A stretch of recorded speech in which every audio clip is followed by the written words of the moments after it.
moment. The big question on Capitol Hill, how did a passenger...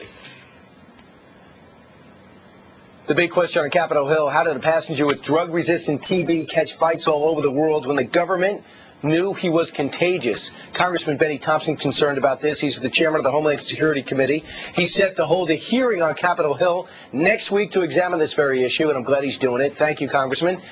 And in Chicago, Sarah Nelson, a flight attendant who says people like her are now on the front lines of a possible bioterror conflict. You're actually the Association of Flight Attendants. All right, first off, Congressman Thompson, we know that he was stopped when his passport was run from Montreal as he drove into the U.S. That's the good news. The bad news is the border guard said, "You look fine to me, go ahead." Yeah, well, clearly that was not the border guard call. The directive said stop him. He should have apprehended the person there, and it should have been end of story. But unfortunately, it's not.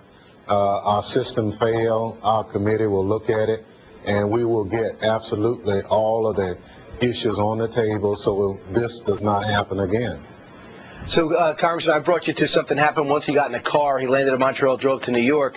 But, Sarah, you have to be concerned with the fact that he got on a flight to begin with because his passport would have said that he's contagious and shouldn't have gotten on that plane, right?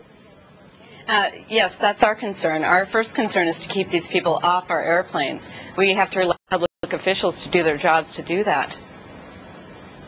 And it didn't when happen. they don't do that, that's right, it didn't happen. And so we are first responders, and we're the last line of defense in these situations. And we do have procedures in place when we have suspicions about sick passengers.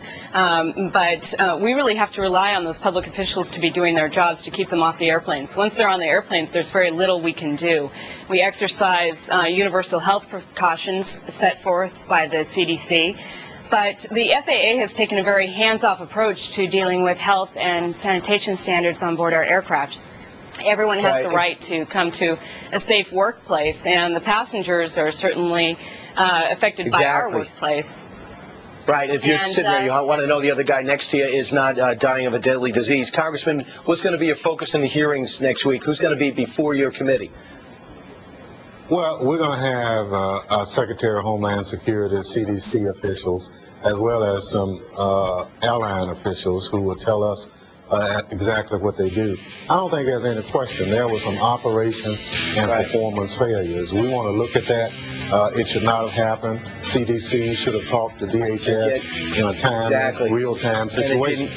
And Congressman Bennie Thompson, thanks so much. We're concerned as well. Sarah Nelson, you too. First line of the war on terror. Coming up straight ahead, it's tense.